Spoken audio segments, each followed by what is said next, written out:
तो नमस्कार साथियों, स्वागत है आपका अपने YouTube channel the Anand ji की क्लासेज में। तो हमने एक सीरीज स्टार्ट की थी भारतीय संविधान नाम से। भारतीय संविधान तो हमने कुछ पढ़ा भी था। हम टॉपिक पर चर्चा करने से पहले आपसे गुजारिश है कि आप चैनल को लाइक करें, सब्सक्राइब करें और शेयर भी करें। तो हमने पहली कक्षा में बात की थी कि भारतीय संविधान के सिलेबस के बारे में हमने चर्चा की थी।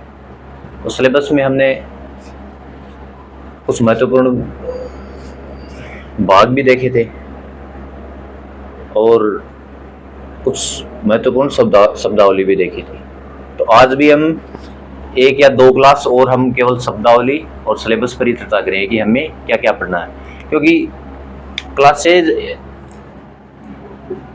140 से 150 के लगभग होंगी अकेले भारतीय संविधान पर। तो इसका मतलब है कि लगभग 120 घंटे अगर किसी को विस्तार से पूरा संविधान पढ़ना है, एक टॉपिक समझते हुए, तब तो इतने घंटे लगेंगे। अगर किसी के पास एग्जाम में खूब टाइम है और संविधान को समझना चाहता है तो उसको तो पेशेंस रखना पड़ेगा। लगभग 120 घंटे 120 घंटे का मतलब है कि 140 से 150 क्लासेज होगी। ठीक है, तो अब हम शुरुआत करते हैं।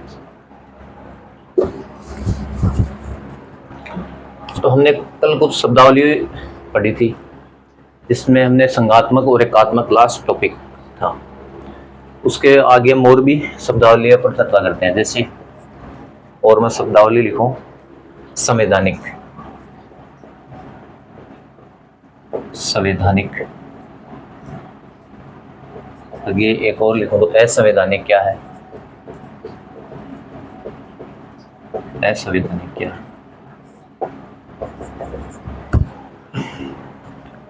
गैर संवैधानिक, माफ कीजिए, यहाँ पर गैर संवैधानिक लिख देता हूँ, इसको समझने में आसानी होगी। गैर संवैधानिक, असंवैधानिक, असंवैधानिक इसका क्या मतलब होता है? सांविधिक या वैधानिक,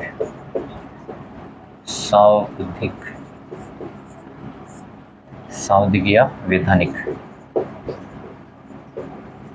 ये क्या है, इसके बारे में भी हम चर्चा करेंगे। इसके बाद मंत्रिमंडलीय आदेश, मंत्रिमंडलीय आदेश, ये क्या होता है, इसके बारे में ये कुछ और अन्य शब्दावलियां। अब इन शब्दावलियों को पढ़ने के पीछे मेन कारण क्या है? हमारा सिलेबस लंबा चलेगा टॉपिक, तो ये बार बार ये शब्द आएंगे। संवैधानिक क्या है, गैर संवैधानिक, असंवैधानिक, सांविधिक और मंत्रिमंडलीय आदेश। तो ऐसे खूब सारे ऐसे शब्दावलियां होगी, तो इनको पहले हम समझते हुए चलते हैं, फिर कोई दिक्कत नहीं होगी। तो देखिए, संवैधानिक क्या है। संवैधानिक का सीधा सा मतलब है कि जिसका संविधान में उल्लेख हो, जिसका संविधान में उल्लेख है, वो क्या हो गया, संवैधानिक। और गैर संवैधानिक, जिसका संविधान में उल्लेख नहीं है, वो क्या होगा, गैर संवैधानिक। संविधान में उल्लेख नहीं है, ये क्या हो गया, गैर संवैधानिक। अब एक शब्द आ गया असंवैधानिक। असंवैधानिक इसका मतलब क्या हुआ, जो संविधान के अनुकूल न हो, जो संविधान के अनुकूल नहीं हो, उसे क्या कहेंगे, असंवैधानिक। आगे है वैधानिक। इसका मतलब संसद विधि बनाकर कानून या कोई आयोग बनाती है। संसद विधि या संसद विधि बनाकर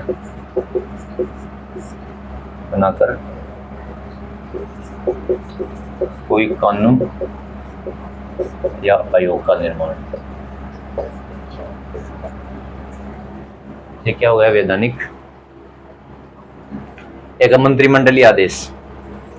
मंत्रिमंडलीय आदेश किसे कहेंगे, इसको समझना थोड़ा, क्योंकि ये तो शब्दावली नाम से स्पष्ट हो रही है। ठीक है, अब समझने वाली बात क्या है, मंत्रिमंडलीय आदेश क्या है। मंत्रिमंडलीय आदेश का मतलब है कि जिसमें कोई कानून या आयोग बनाने के लिए संसद की जरूरत नहीं होगी। संसद में वो बिल पास नहीं करवाना पड़ेगा, राष्ट्रपति को उस पर मोहर नहीं लगानी पड़ेगी।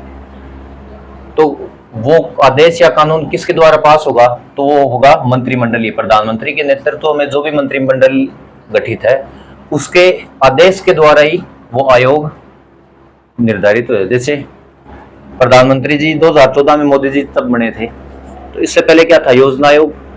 लेकिन 2014 के बाद प्रधानमंत्री नरेंद्र मोदी जी आए, तो उसके बाद क्या हुआ, लाल किले से उन्होंने घोषणा की कि आज के बाद योजना आयोग के स्थान पर क्या होगा, नीति आयोग। तो नीति आयोग किसका परिणाम है,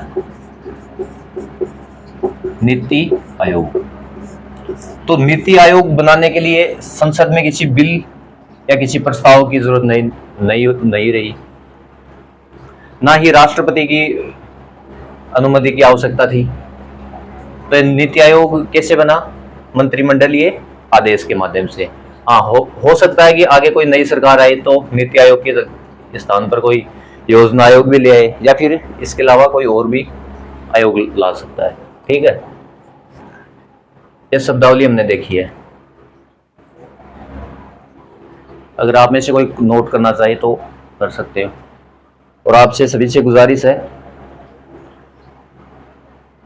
आप क्लास देख रहे हो तो मैं उम्मीद करता हूं कि आप पेन कॉपी भी जरूर लेकर बैठे होंगे, क्योंकि अभी तो चलिए सिलेबस पर चर्चा चल रही है, शब्दावली पर चर्चा चल रही है, लेकिन अभी एक क्लास या दो क्लास बाद हम प्रॉपर एक टॉपिक लेके चलेंगे। तो उम्मीद करता हूं कि आप पेन और कॉपी भी ले और एक पॉइंट लिखिए। और मेरे पढ़ाने का तरीका भी यही रहेगा कि मैं एक चीज पूरे नोट्स बोर्ड पे लिखित रूप से आपको दूंगा, तो आप वहां से नोट कर। तो आप में से कोई उतारना चाहता तो उतारो, वीडियो को पॉज कर लो, स्क्रीनशॉट ले लो।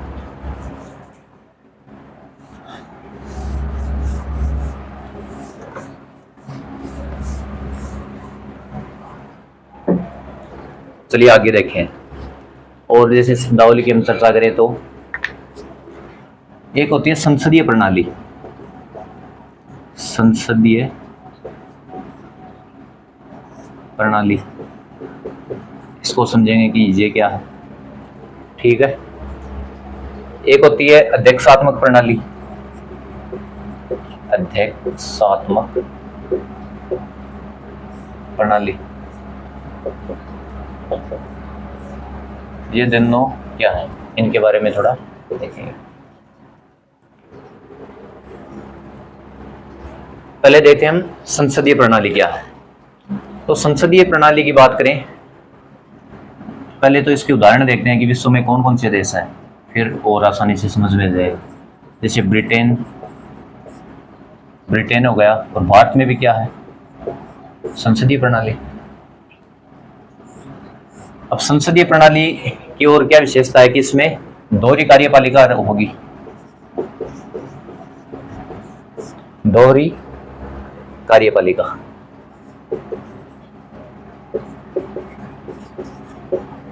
दोहरी कार्यपालिका मतलब क्या हुआ, इसके दो हिस्से, जैसे नाम मात्र की कार्यपालिका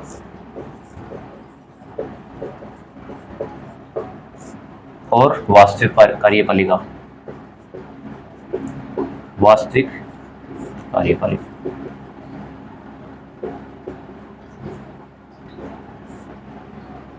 अब नाममात्र की कार्यपालिका में बात करें तो इसमें केंद्र में और एक राज्य में। तो केंद्र में नाममात्र की कार्यपालिका में प्रधान कौन है, कौन आएगा, राष्ट्रपति। और राज्य में कौन होगा, राज्यपाल।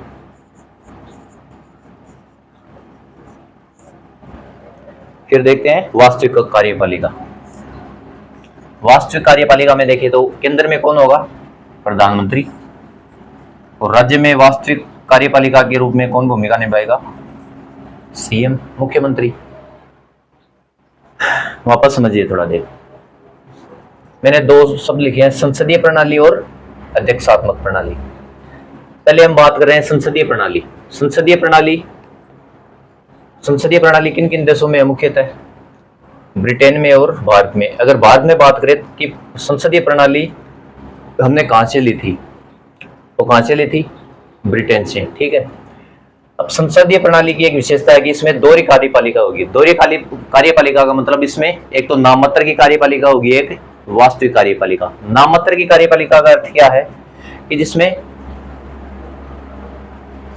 नाम से स्पष्ट नाममात्र की कार्यपालिका कि इसमें यह केवल नाममात्र का होगा। जैसे राष्ट्रपति है तो राष्ट्रपति के पास वास्तविक शक्तियां थोड़ी है, वो एक पीएम के कहने पर ही कोई भी बिल है या कोई भी आयोग है या कोई भी कानून है तो किसके कहने पे होता है पूरा काम? प्रधानमंत्री के कहने पर राष्ट्रपति मंजूर करते हैं। तो राष्ट्रपति क्या है? नाममात्र का ही तो हुआ। वैसे ही राज्य में देखें तो राज्यपाल भी क्या है? नाममात्र का। जबकि वास्तविक कार्यपालिका, वास्तविक पावर किसके पास है सत्ता के अंदर? तो केंद्र में तो किसके पास है? प्रधानमंत्री के पास।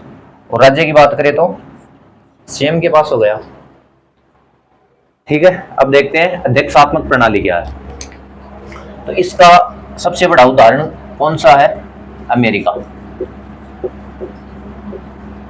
अध्यक्षात्मक कार्यपालिका, इसका सबसे बड़ा उदाहरण है अमेरिका। इसकी क्या क्या विशेषता है देखो। इसमें दोहरी कार्यपालिका का अभाव होता है। इसमें दोहरी कार्यपालिका का अभाव है, अर्थात इसमें दोहरी कार्यपालिका नहीं है। तो इसमें क्या है? इसमें पूरी शक्ति किसके अंदर होगी? राष्ट्रपति के अंदर। संपूर्ण शक्ति राष्ट्रपति के अधीन होगी। किसके पास होगी? राष्ट्रपति। जैसे अमेरिका से आपने कभी सुना है क्या कि अमेरिका का प्रधानमंत्री आया भारत में या कहीं भी? हम क्या सुनते हैं? अमेरिका की राष्ट्रपति आई। तो वहां पर वास्तविक कार्यपालिका कौन है? राष्ट्रपति। राष्ट्रपति के पास ही वहां पर पूरी शक्तियां हैं। जबकि यहाँ पर क्या है? नाममात्र कार्यपालिका और वास्तविक कार्यपालिका। इसमें भी अगर बात करें तो इसे तो हम कहेंगे लोकसभा वास्तविक कार्यपालिका को। ठीक है भाई। इसमें दोहरी कार्यपालिका में दो सदन हो गई, एक तो हो गया लोकसभा और एक क्या हो गया? राज्यसभा। ठीक है। तो मैन पावर किसके अंदर होता है? लोकसभा के अंदर। तो आप, मैं उम्मीद करता हूं कि आप समझे कि संसदीय कार्यप्रणाली क्या है और अध्यक्षात्मक कार्यप्रणाली क्या है।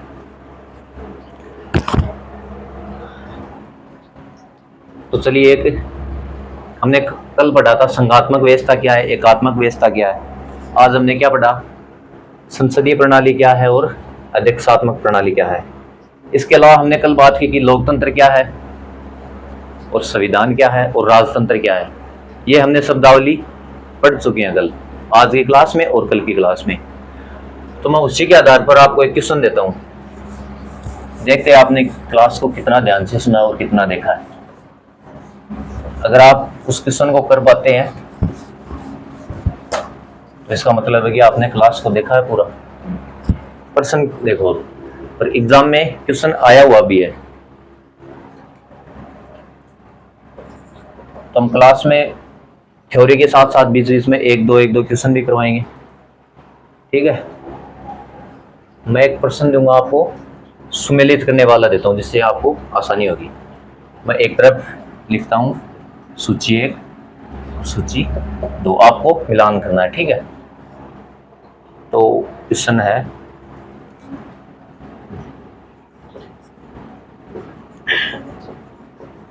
लोकतंत्र, गणतंत्र,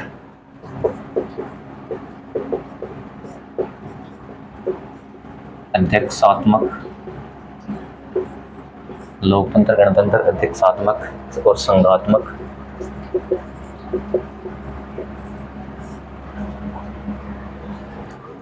एक साइड में लिखता हूं गणतंत्र,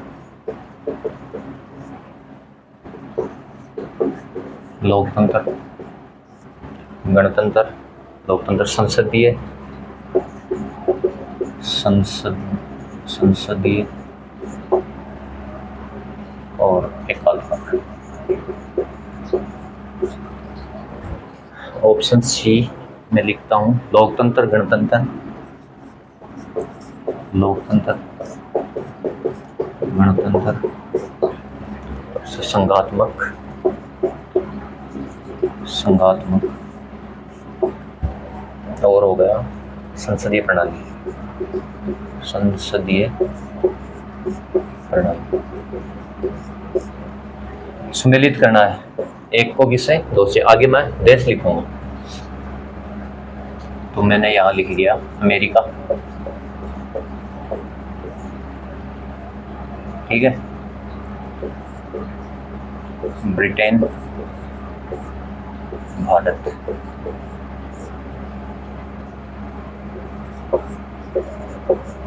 आपको सम्मिलित करना है इस प्रश्न को। प्रश्न समझे क्या? मतलब लोकतंत्र, गणतंत्र, अध्यक्षात्मक और संघात्मक, ये विशेषता कौन सी देश की है उसमें मिलान करना है। फिर गणतंत्र, लोकतंत्र, संसदीय और एकात्मक, ये व्यवस्था कौन से देश की है ये आपको करना है। मैंने आपको एक और चीज पढ़ाई है, लोकतंत्र के बारे में बताया और उदाहरण भी बताया था, गणतंत्र के बारे में बताया था, अध्यक्षात्मक क्या है इसका उदाहरण भी बताया, और संघात्मक क्या है इसका उदाहरण भी बताया। तो इसमें से आप ये देखिए कि ये विशेषता क्या अमेरिका की है, ब्रिटेन की है या भारत की है।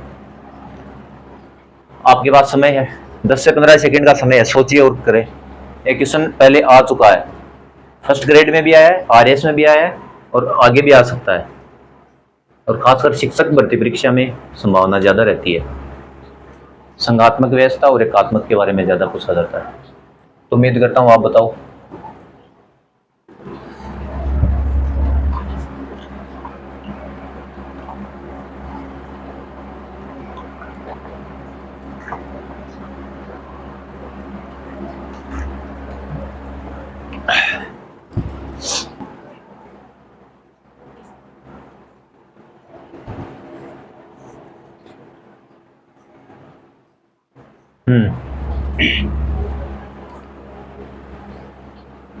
ठीक है, चलो मैं बताता हूं।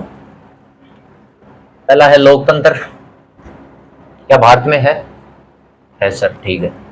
गणतंत्र क्या भारत में है, विशेषता है गणतंत्र की। अध्यक्षात्मक, क्या ये व्यवस्था भारत की है, तो कहेंगे सर नहीं है भारत की। और एक है संघात्मक, क्या ये व्यवस्था भारत की है। तो अध्यक्षात्मक पत्ती कहां चलती है, अभी मैंने पढ़ाया था, तो कहां चलेगी अध्यक्षात्मक, अमेरिका के अंदर, ये सम्मिलित है, ठीक है। अध्यक्षात्मक में अभी तो पढ़ाया था कि शासन की संपूर्ण शक्तियां किसके पास होती है, राष्ट्रपति के हाथ होती है। दूसरा है गणतंत्र, लोकतंत्र, संसदीय और एकात्मक।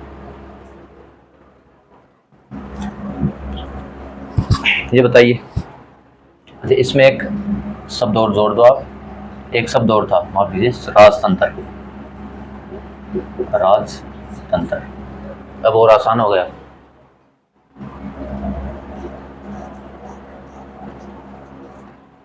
वापस देखो, गणतंत्र, लोकतंत्र, संसदीय, एकात्मक और राजतंत्र, ये व्यवस्था कौन से देश की लग रही है आपको। यहां पर आपने एक शब्द देखा राजतंत्र, तो राजतंत्र में हमने पढ़ा था पहली क्लास में कि अभी भी राजाशाही व्यवस्था वंशानुगत कहां चलती है, ब्रिटेन में चलती है, तो ये भी क्या है, सुमेलित। तीसरा क्या है, हमारे भारत में देखो लोकतंत्र भी है, गणतंत्र भी है, संघात्मक व्यवस्था है। संघात्मक व्यवस्था के बारे में हमने कल पढ़ा था, जिसमें शासन की संपूर्ण शक्तियां और केंद्र और राज्य के बीच में विभाजित होती है, संघात्मक व्यवस्था है। और संसदीय प्रणाली है ही, अभी भी आपको बताया था, संसदीय प्रणाली, वास्तविक कार्यपालिका और नामात्री कार्यपालिका। तो ये विशेषता भी किसकी है, भारत की। तो अर्थात ये सभी सम्मिलित है। चलिए आगे देखते हैं। और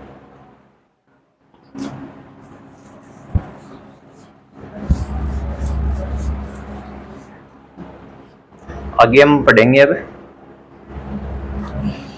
केंद्र सरकार के बारे में। पूरा स्ट्रक्चर क्या है वो हम पढ़ लेते हैं। संघ सरकार,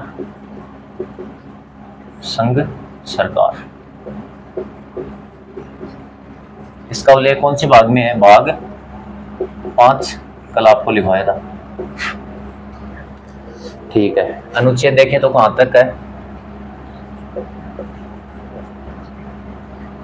अनुच्छेद 52 से 151, 52 से 151। संघ सरकार के बारे में हम देखेंगे। भाग कौन से भाग में है इसका उल्लेख? भाग 5 में। अनुच्छेद की बात करें तो अनुच्छेद 52 से 151 के बीच में इसका उल्लेख है। अब देखो, संघ सरकार के 3 भाग है। एक होती है क्या? कार्यपालिका, ठीक है। एक होती है व्यवस्थापिका, व्यवस्थापिका।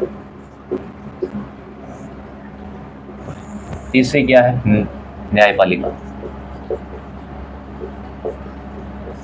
तीसरी क्या होती है? न्यायपालिका।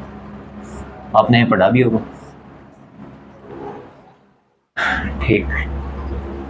अब इसके अनुच्छेद देख लो। कार्यपालिका अनुच्छेद 52 से 78, 52 से 78। कार्यपालिका को लिखा गया। व्यवस्थापिका में देखो, व्यवस्थापिका में अनुच्छेद 79 से 102, ठीक है। न्यायपालिका में देखे तो 124 से, अनुच्छेद 124 से 147।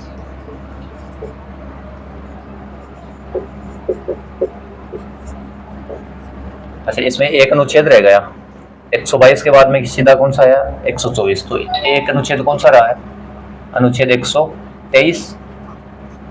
यहाँ पर देख लेना बीच में। 123 में क्या है? राष्ट्रपति की अध्यादेश की शक्तियां, अध्यादेश।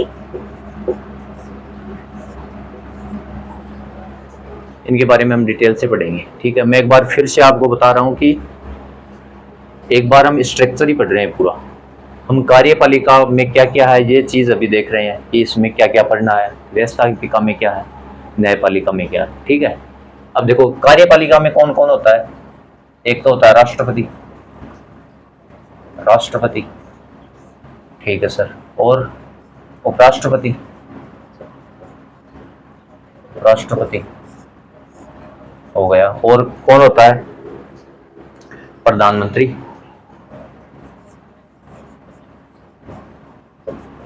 ये भी किसमें होता है? कार्यपालिका में। एक होता है कौन? मंत्रिपरिषद, मंत्रिपरिषद। इसके अलावा और बात करें तो महान्यायवादी, महान्यायवादी, जिसे क्या बोलते हैं? एजी, अटॉर्नी जनरल। राष्ट्रपति का देखिए तो कौन से अनुच्छेद में है? अनुच्छेद 52। उपराष्ट्रपति का देखें तो अनुच्छेद 63। प्रधानमंत्री अनुच्छेद 75। मंत्रिपरिषद, मंत्रिपरिषद है 74। और महान्यायवादी 76। ये अनुच्छेद, इनमें इनका उल्लेख है। अब देखो, इनमें क्या आएगा? व्यवस्थापिका में कौन कौन होता है? व्यवस्थापिका में होता है एक तो राष्ट्रपति, एक राज्यसभा, राज्यसभा, एक होती है क्या? लोकसभा, लोकसभा। इसका अनुच्छेद हमने पढ़ लिया, अनुच्छेद 52 में, ठीक है। राज्यसभा का देखें तो अनुच्छेद 80 और लोकसभा 81 में, ठीक। अब न्यायपालिका में कौन होगा? सुप्रीम कोर्ट,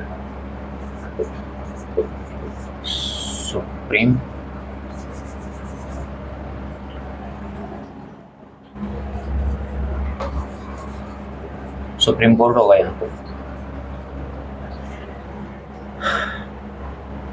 इनका सुप्रीम कोर्ट का अगर उल्लेख देखा जाए तो 124 से लेकर 147 के बीच, ये हो गया।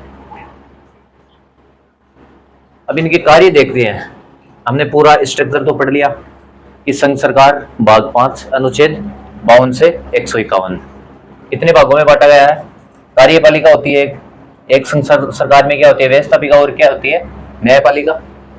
कार्यपालिका में देखा तो कार्यपालिका उल्लेख अनुच्छेद 52 से 78 तक।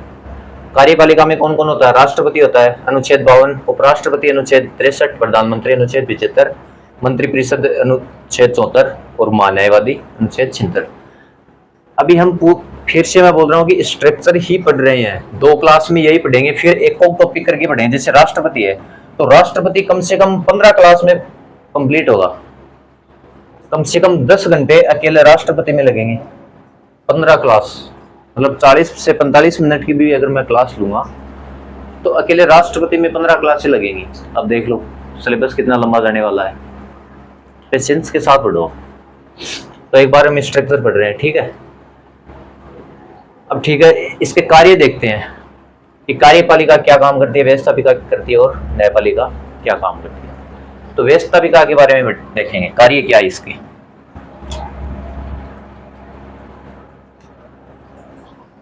कार्य में देखिए व्यवस्थापिका का काम क्या है? कानूनों का निर्माण करना। कानून का निर्माण, कानून का निर्माण कौन करेगा? व्यवस्थापिका। कार्यपालिका क्या करेगी? जो कानूनों का निर्माण होगा उनको लागू कौन करेगी? कार्यपालिका। कानूनों को लागू करना, ठीक। न्यायपालिका का काम क्या होगा? इनकी जांच करना, जांच करना। तीनों का काम समझ में आ गया। व्यवस्थापिका क्या करेगी? कानून का निर्माण करेगी, जिसे हम संसद बोलते हैं। यहाँ पर हम संसद भी बोल सकता हूँ, संसद आ गई यहाँ, ठीक है। संसद में कौन होगा? राष्ट्रपति, राज्यसभा और लोकसभा। इसका काम क्या होगा? कानूनों का निर्माण करना। कार्यपालिका का काम क्या है? कानूनों को लागू करना, और व्यवस्थापिका कानूनों की जांच करना। यहाँ तक बात समझ में आ गई? एकदम सिंपल तरीके से पढ़ रहे हैं, अभी तक कोई हार्ड चीज़ भी हमने नहीं देखी है। यहाँ तक तो हमने पढ़ाई है और हमें पता भी है इतना। बस अनुच्छेद है तो अनुच्छेद को एक बार बार पढ़ोगे तो आपको याद हो जाएंगे। तो एक बार मैं उम्मीद करता हूँ कि आप लिखो, ये पूरा स्ट्रक्चर एक पेज में लिख लो आप, कि जब भी आप अगर पढ़ो संघ सरकार के बारे में तो आपको एक लाइन पूरा स्ट्रक्चर आप 1 से 2 मिनट में पढ़ सकते हो, रिवीजन करने के लिए, क्विक रिवीजन के लिए, ठीक है। तो उम्मीद करता हूँ आप लिखो, वीडियो को पॉज करो, स्क्रीनशॉट लो, 10 सेकंड का टाइम आप बस। पानी ले आया।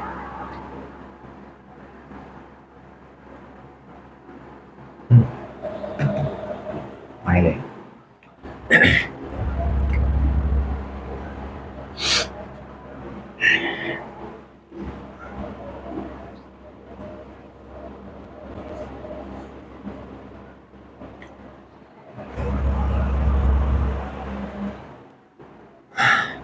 ठीक है, उम्मीद करता हूँ आपने लिख लिया होगा।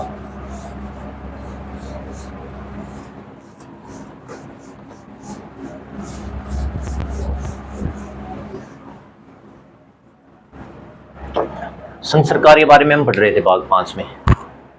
तो मैंने आपको कहाँ तक बताया था, अनुच्छेद 124 से 147 लास्ट में बताया था, ठीक है। 124 से लेकर 147 तक में कौन आता है, न्यायपालिका, मतलब सुप्रीम कोर्ट। इसके बाद संघ सरकार में मैंने बताया था अनुच्छेद कहाँ से कहाँ तक, अनुच्छेद 52 से लेकर 151। तो हमने न्यायपालिका में कहाँ तक पढ़े थे, सुप्रीम कोर्ट में 124 से लेकर 147 तक। आगे कितने और बच गए, 147 से 151, ये 4 अनुच्छेद और गए और रह गई। तो इनके बारे में देखें। तो अनुच्छेद 148 में क्या है, अनुच्छेद 148 से लेकर 151, इसमें उल्लेख दिया गया किसका, महान्यायवादी।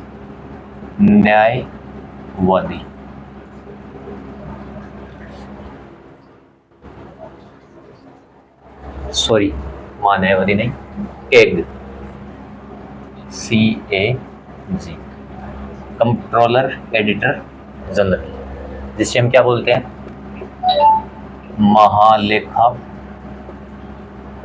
परीक्षक,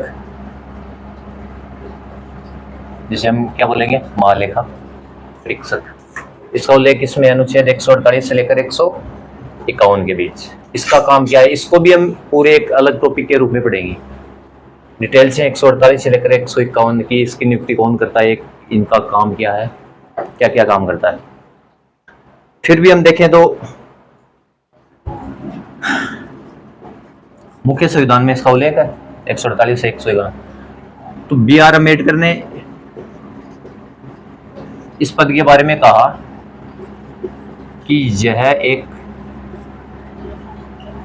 महत्वपूर्ण पद है, महत्वपूर्ण पद है तथा कैग जनता के पैसों का क्या है, रखवाला। यहां से आप समझ गए कि इसका काम क्या है। BR अम्बेडकर ने व्याख्या की थी कि यह एक बहुत ही महत्वपूर्ण पद है तथा कैग जनता के पैसों का क्या है, रखवाला। तो इसका मतलब क्या हुआ, इसका काम क्या है, लेखा जोखा रखना कि सरकार ने एक साल में, सरकार के पास एक साल में कितना धन आया, कितना कर आया, कितना लागू हुआ, कौन सी योजना में कितना धन लगा। अगर ये चाहे कि अगर ईमानदारी से काम करे तो कोई भी गवर्नमेंट में इतनी हिम्मत नहीं है कि कोई भी घोटाला कर सके या कोई करप्शन कर सके, कोई जनता के पैसों का मिसयूज कर सके, अगर कैग ईमानदारी से काम करे तो, ठीक है। तो इसका काम क्या हो गया, सरकार की आय और व्यय का लेखा जोखा करना। समझ गए। और देखिए तो ठीक है, और हम डिटेल से पढ़ेंगे, ठीक है, कैग के बारे में, अनुच्छेद 148 से 151 के बीच में। तो ठीक है, अभी क्लास लंबी हो गई, कल भी 1 घंटे से अधिक की क्लास हो गई। तो उम्मीद करता हूँ जो आज हमने थोड़ा बहुत पढ़ा है, 3 से 4 टॉपिक पढ़े हैं, तो एक बार आप उसको रिवाइज करना, ठीक है। जय हिंद, जय भारत। और अगर आपको वीडियो अच्छा लगे तो चैनल को लाइक करें, सब्सक्राइब करें और शेयर भी करें।